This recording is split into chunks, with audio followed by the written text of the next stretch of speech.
Assalamualaikum warahmatullahi wabarakatuh. Salam sejahtera bagi kita semua.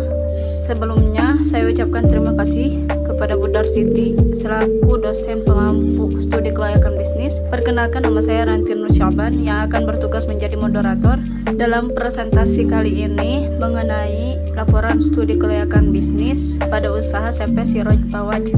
Adapun anggota kelompoknya terdiri dari 5 orang, yaitu ada Kang Andi Gunawan, saya sendiri Ranti Nur Syaban, ada Kang Dede Ramdhani, ada Iqbal Saiful Huda, dan Pega Permana. Baik, langsung saja teman-teman masuk pada materi bab 1 mengenai profil perusahaan dan rencana pengembangan. Yang pertama ada profil perusahaan. Nama usaha dari perusahaan ini adalah CP Siroj Pawaj atau disingkat menjadi SIPA. Kemudian untuk direktur utamanya Pak Ali Suryaman. Tahun berdiri dari perusahaan CP Siroj Pawaj ini dimulai dari tahun 2008 sampai sekarang. Dan untuk alamat perusahaan ini yaitu berada di Kampung Warung Kupa, RT 3 RW 7 Desa Bunijaya, Kecamatan Gunung Hulu, Kabupaten Bandung Barat. Untuk legalitasnya ini udah termasuk pada NIB. Untuk sejarah perusahaan dari CP Siroj Pawaj ini dimulai dari masa reformasi Presiden Soeharto pada tahun 1998 yang terjadi kekacauan sehingga berdampak pada stabilitas ekonomi. Begitu pula yang dirasakan oleh Pak Ali Suryaman sehingga beliau memilih untuk membuat usaha baru, yaitu dengan bertani jahe. Kemudian setelah bertani jahe, Bapak Ali Suryaman mengalami kendala mulai dari kelangkaan bibit jahe hingga penjualan jahe yang tidak stabil. Dari situ beliau mulai mencari lagi peluang bisnis lain, yaitu dengan mencari pengepul gula aren yang beradakan di daerah Cilangari yang terkesan asli. Selanjutnya materi mengenai gambaran sekilas produk bandrek yang merupakan minuman khas yang terdapat dari bahan alami seperti jahe dan gula semut. Bahkan kegunaannya bisa menyembuhkan dari rasa sakit radang, batuk, dan lain-lain. Juga cocok pada cuaca dingin. Kemudian gambaran dari perusahaan sampai saat ini yaitu produk-produk yang ditawarkan meliputi berbagai macam minuman tradisional seperti bandrek, bajegur, gula semut, dan berbagai minuman yang lainnya yang diperlukan untuk semua orang. Kemudian status hukum dan kepemilikan dari CP Siroj Pawaj ini merupakan usaha milik sendiri yang dibuktikan dengan legalitas yang dimiliki oleh usaha ini adalah akte pendirian CP. Nah, untuk rencana pengembangan dari CP Siroj Pawaj ini membuka toko offline di kawasan Ciwidey sebagai sarana penjualan produk dari CP Siroj Pawaj. Di sini saya akan menyampaikan bab 2 mengenai aspek pemasaran. Pengertian dari pemasaran menurut Butler dan Armstrong tahun 2018 adalah suatu tahapan di mana perusahaan menciptakan nilai bagi konsumen serta membangun relasi yang kuat dengan konsumen yang bertujuan untuk menangkap nilai dari konsumen sebagai imbalan tersebut. Jadi pemasaran adalah suatu bisnis yang menjual barang dan jasa dengan berbagai cara seperti penjualan, iklan yang bertujuan untuk menarik pelanggan. Akan tetapi pemasaran bukan hanya tentang menjual produk, tapi juga tentang membangun hubungan jangka panjang dengan pelanggan. Nah, pemasaran yang dilakukan oleh usaha CP Siroj Pawaj ini ada yang dilakukan secara online dan ada juga yang offline. Untuk saat ini Siroj Pawaj melakukan pemasarannya lewat offline yang baru mengirimkan produknya ke kota Garut, Ciwidey, Pangalengan, Cisarua, Bogor, Cipanas, dan Jakarta untuk 5 tahun ke depannya, yaitu besar ukuran tidak hanya di seluruh Indonesia namun diharapkan mampu menembus pasar Asia yang didukung dengan adanya pemasaran ekspor melalui e-commerce, salah satunya Facebook. Selanjutnya ada materi tentang analisis pasar. Analisis pasar ini dilakukan untuk mengetahui seberapa besar potensi pasar yang bisa dimanfaatkan oleh pemasar untuk mendapatkan keuntungan, yang bertujuan untuk mengukur ukuran luasnya pasar, pertumbuhan permintaan, dan market share dari produk bersangkutan. Kemudian untuk analisis pasarnya terbagi kepada 3 segmen. Yang pertama ada segmentasi geografik, segmentasi psikografik, dan segmentasi demografik. Yang pertama ada segmentasi geografik. Cakupan dari segmen geografik sekarang baru mencakup daerah Indonesia secara online. Sedangkan untuk cakupan segmentasi secara offline lebih berfokus pada daerah Garut, Ciwidey, Pangalengan, Cisarua, Bogor, dan Cipanas. Selanjutnya yang kedua ada segmentasi psikografik. Segmentasi psikografik dari usaha CP Siroid Pawaj ini tidak menentukan pasarnya berdasarkan batasan usia. Kemudian yang ketiga ada segmentasi demografik. Segmentasi demografik dari CP Siroid Pawaj ini sekarang tidak hanya memfokuskan produknya pada satu cakupan, melainkan bisa dinikmati oleh semua kalangan. Untuk poin selanjutnya ada marketing mix. Marketing mix menurut Kotler dan Armstrong adalah seperangkat alat pemasaran yang taktis, kemudian yang dipadukan perusahaan untuk menghasilkan respons yang diinginkannya di pasar sasaran. Jadi dapat disimpulkan bahwa bauran pemasaran atau marketing mix merupakan seperangkat alat pemasaran yang digunakan perusahaan untuk mencapai tujuan pemasaran dalam memenuhi target pasarnya. Dalam marketing mix terbagi 4 poin. Yang pertama ada produk, yang kedua ada harga atau price, yang ketiga ada tempat atau place, dan yang terakhir ada promotion atau promosi. Yang pertama ada produk. Produk yang ditawarkan oleh CP Siroid Pawaj ini yaitu bandrek. Itu berupa minuman khas tradisional serbuk instan berbahan alami dari jahe dan gula yang diproses menggunakan bahan yang berkualitas yang diperoleh dari sumber lokal tanpa satupun menggunakan bahan pengawet, sehingga menghasilkan rasa yang khas dan memiliki khasiat terutama untuk kesehatan, termasuk meredakan penyakit ringan seperti batuk berdahak dan mual. Nah, untuk produk yang dipasarkan oleh CP Siroid Pawaj ini tidak hanya bandrek, melainkan ada produk minuman serta makanan khas lainnya yang diproduksi oleh toko bandrek ini. Kemudian yang kedua ada harga atau price.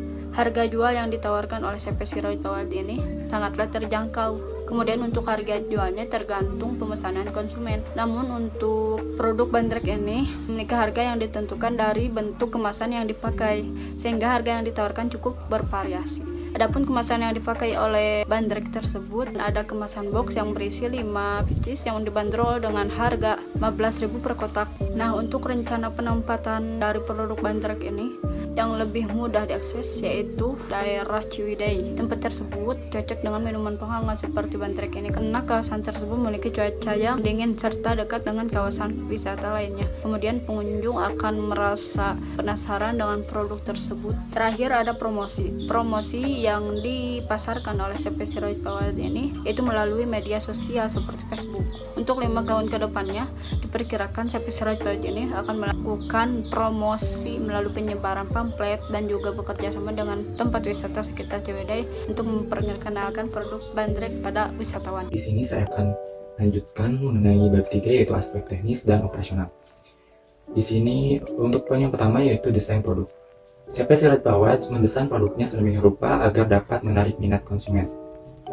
Proses yang kedua yaitu proses produksi atau operasional. Meliputi poin yang pertama yaitu perencanaan atau plan. CP Siroid Pawaj merencanakan produksi minuman bandrek sesuai dengan permintaan pasar, musim, dan target penjualan. Rencana ini mencakup jumlah produksi, komposisi bahan, dan kriteria kualitas. Rencana produksi mencakup pemilihan pemasok bahan baku yang dapat diandalkan dan berkualitas tinggi. Penyusunan jadwal produksi. Penjadwalan produksi dilakukan dengan mempertimbangkan kapasitas produksi, lead time, dan persediaan bahan baku. Yang kedua yaitu organisasi atau organize. Operator pabrik, staf kontrol kualitas, dan staf administratif terlibat dalam struktur produksi yang jelas. Yang pertama, pengaturan peralatan dan fasilitas untuk menjamin aliran produksi yang lancar.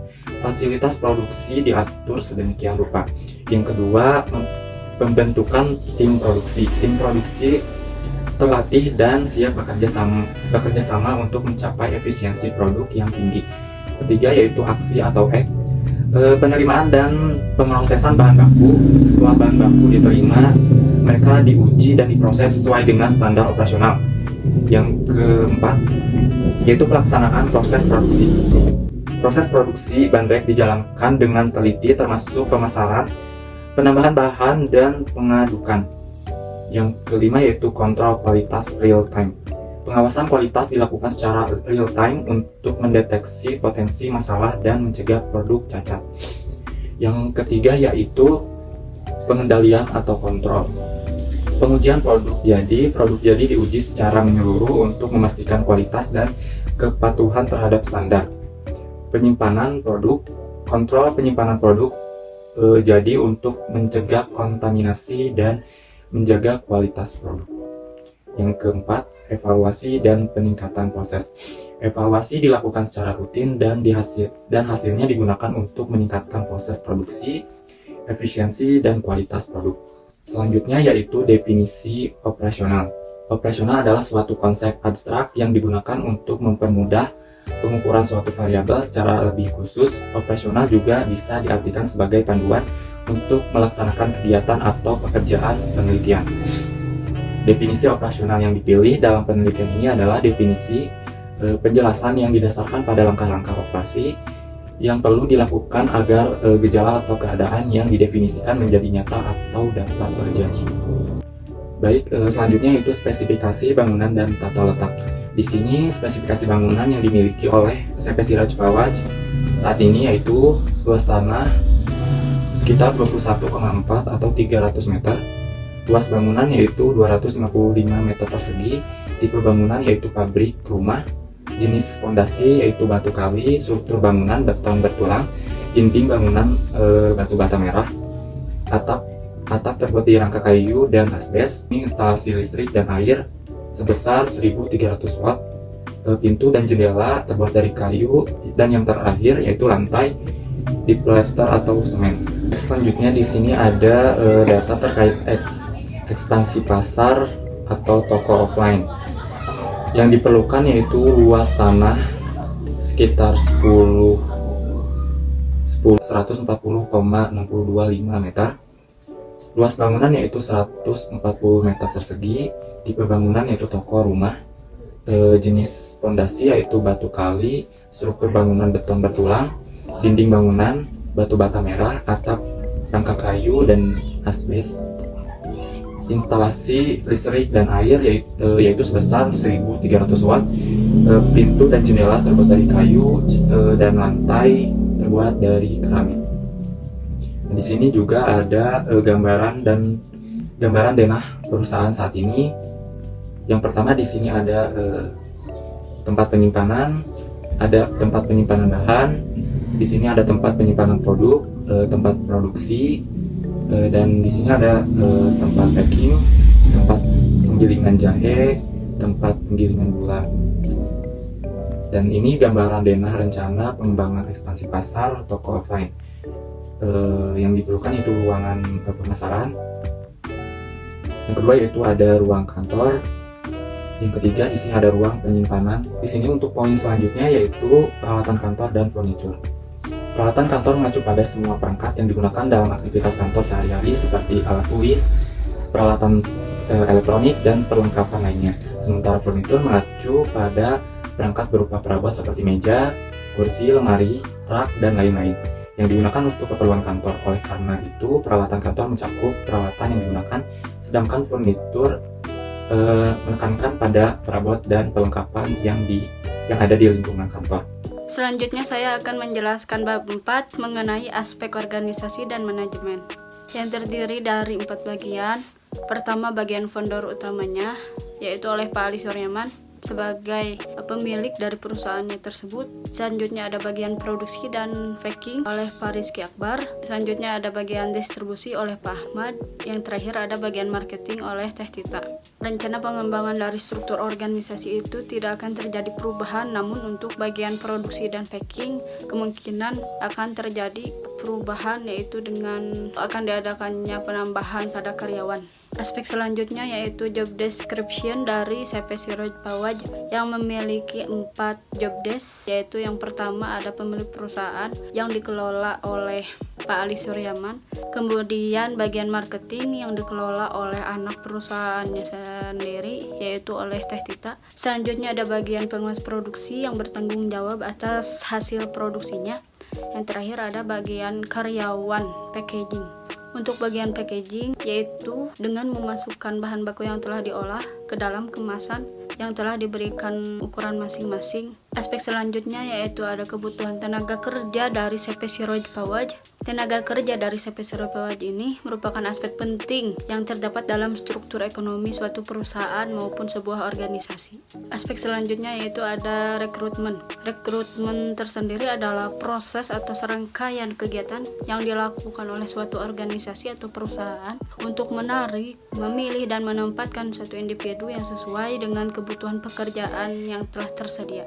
Nah, sistem rekrutmen dari CP Siroj Pawaj ini memiliki sistem tersendiri terhadap penyeleksian calon tenaga kerja, yaitu diantaranya yang pertama memiliki pengalaman dalam bekerja selama kurang lebih 1 tahun. Syarat yang kedua yaitu memiliki sikap yang baik selama masa kerjanya, dan yang terakhir yaitu mempunyai pemikiran kreatif dan inovatif sehingga dalam kegiatannya memiliki sifat inisiatifnya untuk menyelesaikan segala tanggung jawab produksi yang diberikan oleh karya tersebut. Aspek selanjutnya yaitu ada proses rekrutmen. Proses rekrut karyawan dari CP Siroj Pawaj ini pertama mengidentifikasi terlebih dahulu terhadap karyawan untuk posisi baru. Kemudian yang kedua, membuat rencana perekrutan. Selanjutnya pencarian kandidat, kemudian penyaringan kandidat, interview, dan yang terakhir tahap penawaran pekerjaan. Setelah secara resmi bergabung dengan perusahaan CP Siroj Pawaj ini, dipastikan karyawan tidak memiliki kecanggungan di hari pertama bekerja. Selanjutnya ada proses seleksi. Proses seleksi dari CP Siroj Pawaj ini adalah dengan melibatkan kelengkapan suatu berkas. Kemudian ada seleksi tertulisnya, yaitu berupa tes secara tertulis. Kemudian proses wawancara, yaitu dengan berkomunikasi langsung dengan perekrut untuk mendapatkan informasi dengan lebih rinci. Yang terakhir ada pemeriksaan kesehatan pada calon pekerja baru. Aspek selanjutnya yaitu ada sistem ikatan kerja yang terdiri dari perjanjian kerja pada CP Siroj Pawaj dan waktu kerja. Perjanjian kerja pada Siroj Pawaj ini berupa tes lisan. Perjanjian tersebut dilakukan secara lisan atas dasar kesepakatan terhadap kedua belah pihak. Pihak pertama yang dilakukan oleh CP Siroj Pawaj sendiri, kemudian pihak kedua dilakukan oleh buruh pekerjanya. Selanjutnya ada waktu kerja. Waktu kerja dari CP Siroj Pawaj ini yakni 6 hari dalam seminggu, dengan jam kerjanya yaitu Senin sampai Kamis dari jam 7 pagi sampai jam setengah 5 sore. Kemudian untuk hari Jumat dan Sabtu dari jam 7 pagi hingga jam 3 sore. Selanjutnya untuk jam istirahatnya dari setengah 12 sampai setengah 1. Namun para pekerja hampir setiap hari untuk bekerja, terkecuali hari Minggu. Dan apabila masuk kerja pada hari libur, maka akan diberi upah tambahan buat para pekerjanya. Aspek selanjutnya yaitu ada sistem kompensasi. Sistem kompensasi dari CP Siroj Pawaj ini yaitu meliputi gaji pokok, intensif dan bonus, keseimbangan kerja, evaluasi kerja, dan kebijakan retensi, dan juga motivasi. Kompensasi adalah imbalan atau suatu hadiah dalam kerangka manajemen yang dianggap sebagai salah satu instrumen untuk meningkatkan motivasi karyawan. Ini dilakukan agar karyawan semangat dalam bekerja. Sistem kompensasi ini memiliki tujuan untuk memastikan bahwa karyawan diberi suatu penghargaan secara adil dan sejalan dengan apa yang mereka kerjakan. Materi selanjutnya akan dijelaskan oleh Kang Andi Gunawan. Saya akan melanjutkan materi bab 5 aspek keuangan pada CP Siroj Pawaj. Pada poin aset penambah 5 tahun ke depan di CP Siroj Pawaj ini memiliki 6 item. Yang pertama komputer, yang kedua printer thermal, 3 meja, 4 kursi, 5 etalase, dan yang terakhir rak. Di sini terlihat ya bahwa jumlah harga dan juga unitnya bisa ditotalkan menjadi Rp17.160.000. Selanjutnya pada aset pengganti ini ada 3 item. Yang pertama meja, kursi, dan rak. Nah, untuk aset pengganti ini totalnya hanya Rp6.336.000. Maka kebutuhan aset di tahun 2024 pada CP Siroj Pawaj, aset pengganti dan aset penambah itu ditotalkan menjadi Rp23.496.000. Nah, selanjutnya pada aspek keuangan ini ada yang dinamakan analisis rasio. Analisis rasio pada CPC Rajis Bawaj ini di poin payback period atau PP itu 3 tahun 9 bulan, yang mana asumsi syarat ini pengembaliannya 5 tahun dan CPC Rajis Bawaj ini kurang dari waktu investasi, sehingga pengembangan usaha pada CPC Rajis Bawaj ini dikatakan layak. Selanjutnya pada analisis rasio profitability index. Untuk minimum asumsi bunga itu PI ini 14%. Hal ini CPC Rajis Bawaj menghasilkan PI 3,31, maka PI lebih dari 1 sehingga pengembangan usaha ini dikatakan layak. Selanjutnya pada net present value, CPC Rajis Bawaj ini menghasilkan nilai yang positif, maka nilai NPV positif sehingga pengembangan usaha ini dikatakan layak.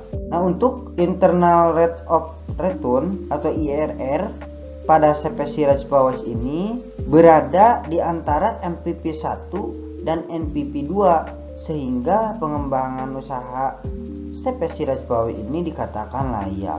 Nah, selanjutnya untuk memenuhi titik impas pada CPC Rajis Bawaj ini dibutuhkan break even point per unit itu dengan harga Rp6.353. Itu mungkin sekian dari penyampaian materi saya. Jadi di sini kesimpulannya yaitu bandrek merupakan minuman tradisional khas Sunda yang terbuat dari bahan alami seperti jahe dan gula semut. Hal ini membuat minuman bandrek aman dikonsumsi untuk segala usia maupun kalangan.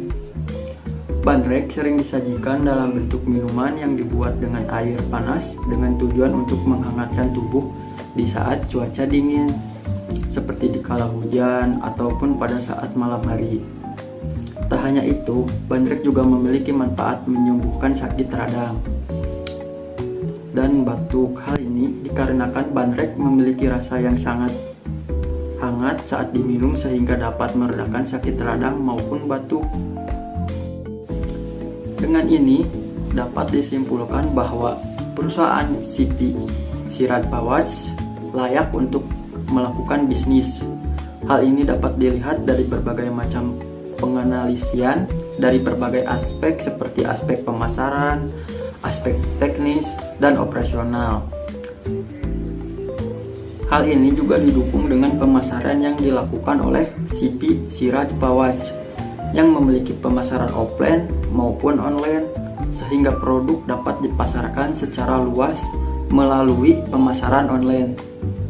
Untuk saran yang dapat disampaikan berdasarkan uraian yang telah disusun dari bab 1 hingga bab 5, penyusunan laporan ini memerlukan perbaikan dengan cara melakukan kritik dan saran yang sifatnya membangun, sehingga penyusunan laporan di masa mendatang akan lebih baik lagi bagi produk dan untuk proses produksi yang jauh lebih baik.